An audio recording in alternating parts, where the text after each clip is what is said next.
We're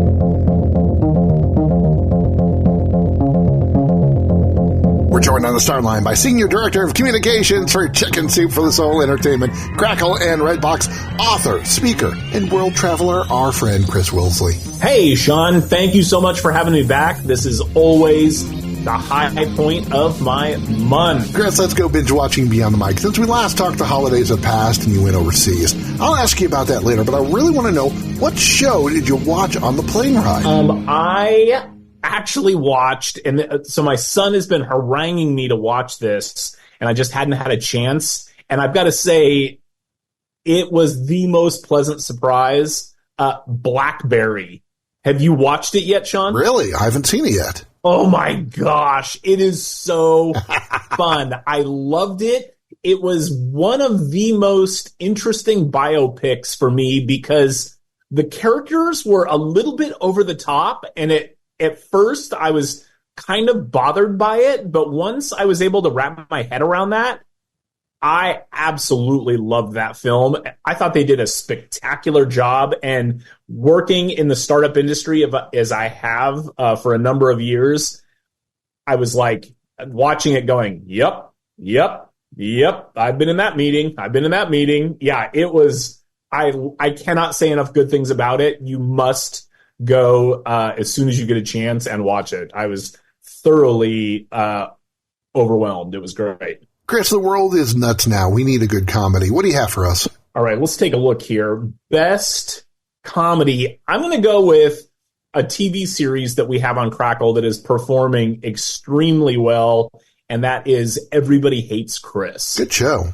Yeah, I thought it was phenomenal. Terry Crews, for my money, like, you would look at that guy and like, he looks like he could be terrifying if he chose to be, and yet he is one of the funniest actors out there. And the whole thing with him jumping on his son about throwing away, like, he knows the dollar amount of every item that's getting thrown away. I thought that was genius because my dad would do the exact same thing to me, and now I do that to my kids all the time. And I just loved it. Tyler James Williams, who knew when he was that kid there that he was going to grow up to be on Abbott Elementary, and I think it's a brilliant show. Imani Hakim is great. I just love everybody on it. I think it's fantastic, and I howl every episode. There's starving kids in Africa, Sean. I always heard that from my dad. Exactly. Get those Brussels sprouts down. A good action flick is always needed when your team gets knocked out of the NFL playoffs.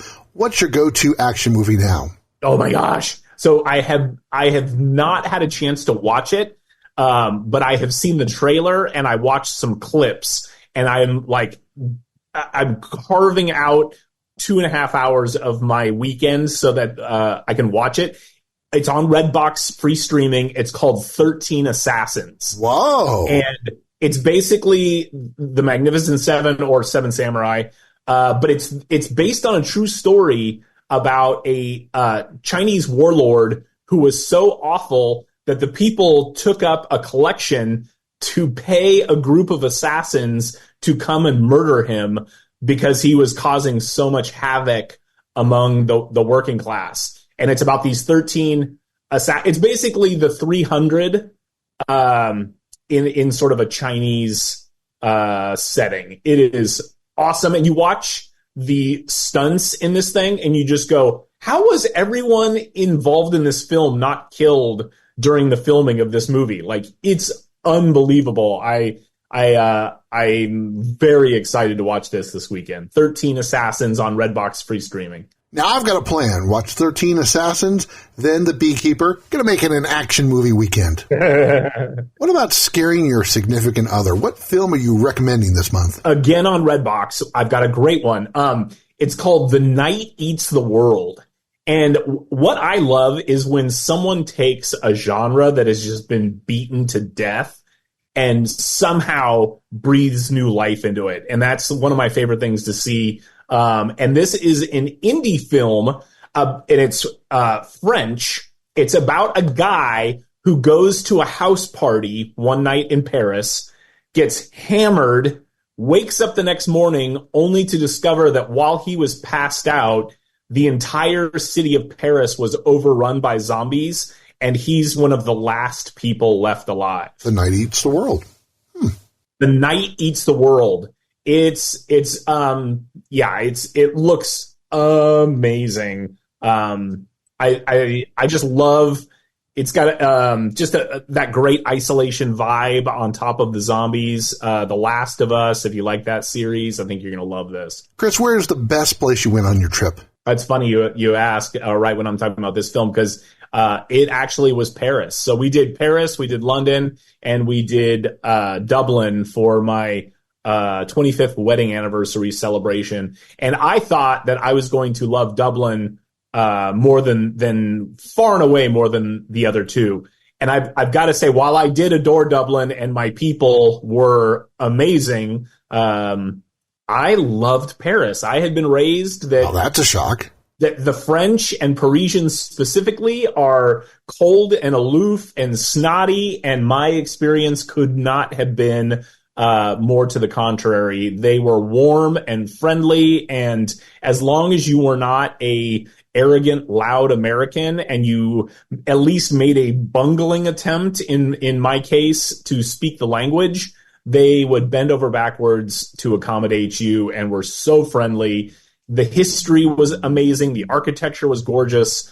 Where my wife and I are already planning a trip back, so we loved Paris. What happened there that made you appreciate home in the U.S. more? Well, I was a little confused when I got there because everything was red, white, and blue, and I was like, man, they do love Americans here. And then my wife pointed out to me that those were their colors as well. So that was an awkward moment. But I mean, I there are just certain things like not having to pay for toilets when you're out and about in America that is not necessarily the norm in Europe.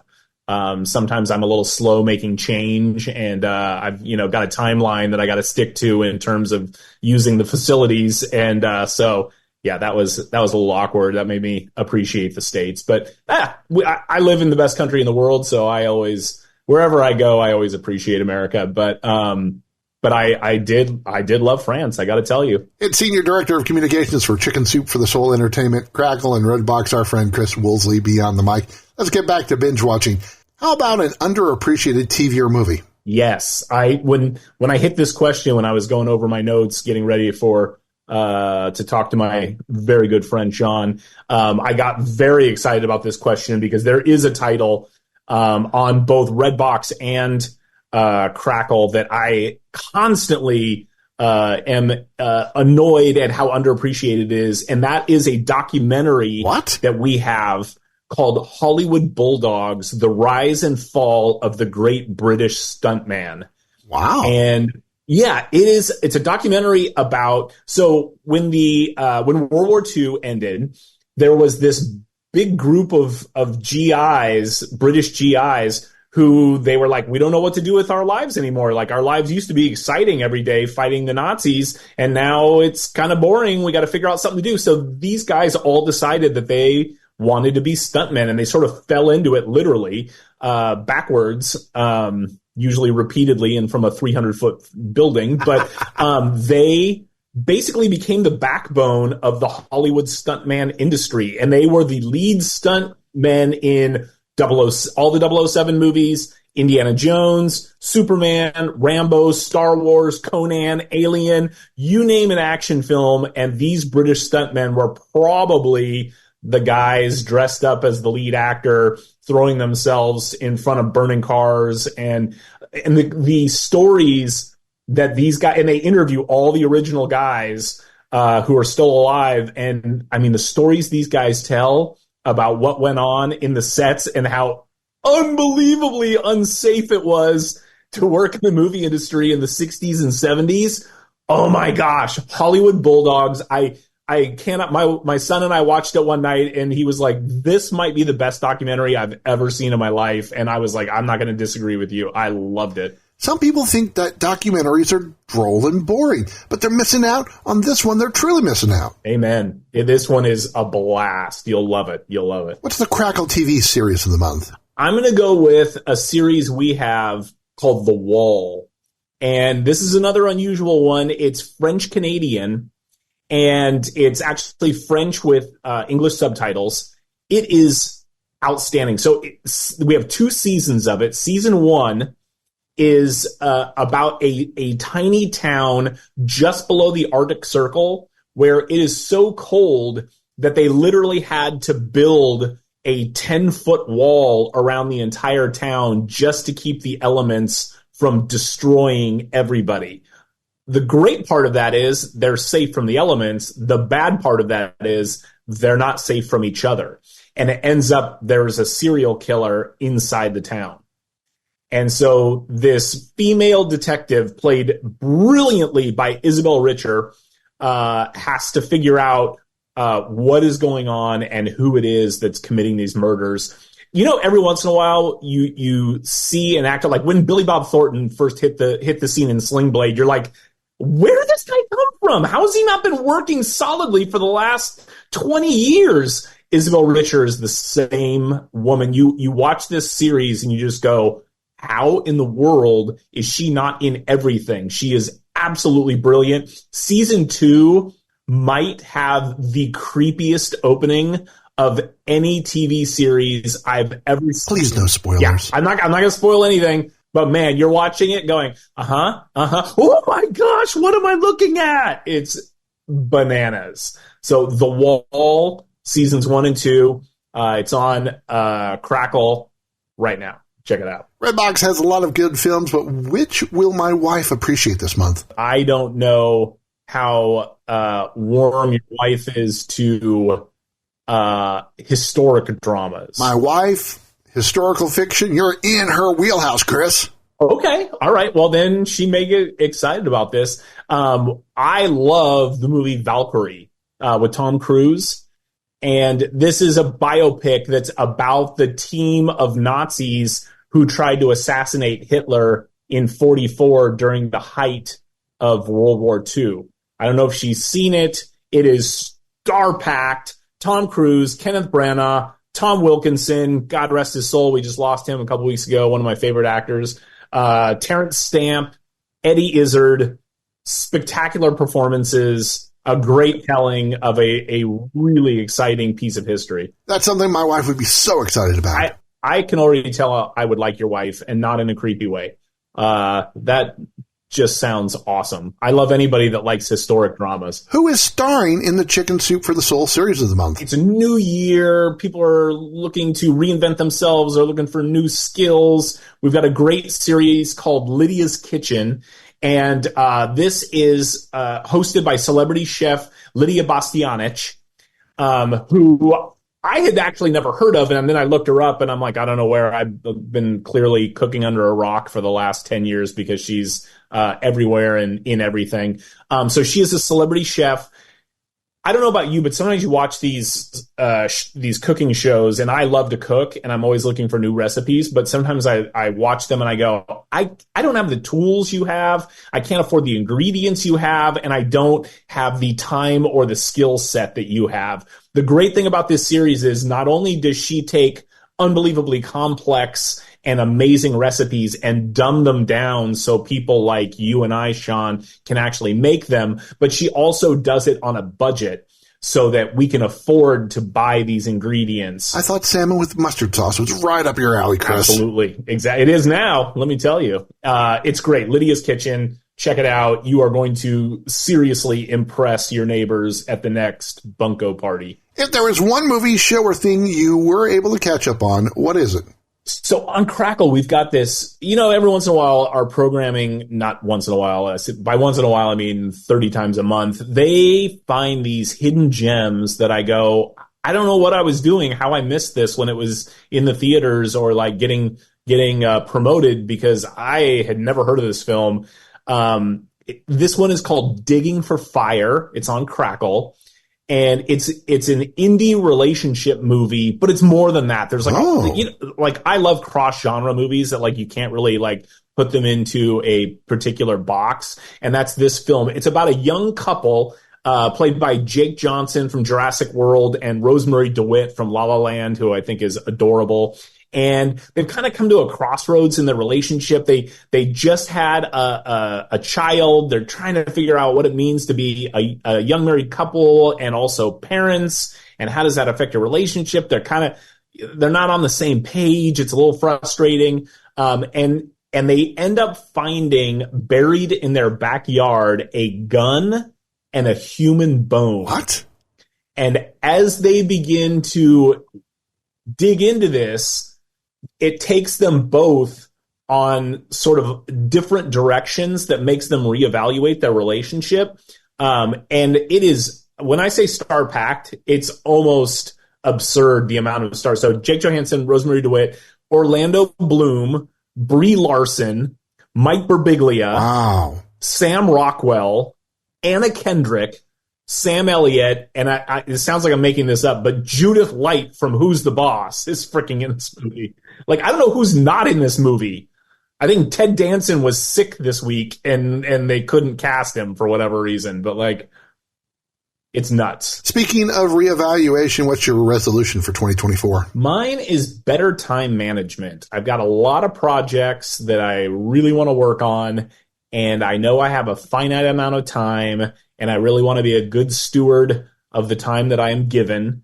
And so I am working on managing my time so that I can make realistic gains on all of these projects that I want to work on. So I guess time prioritization, I guess. So which cool project should we be standing by for next?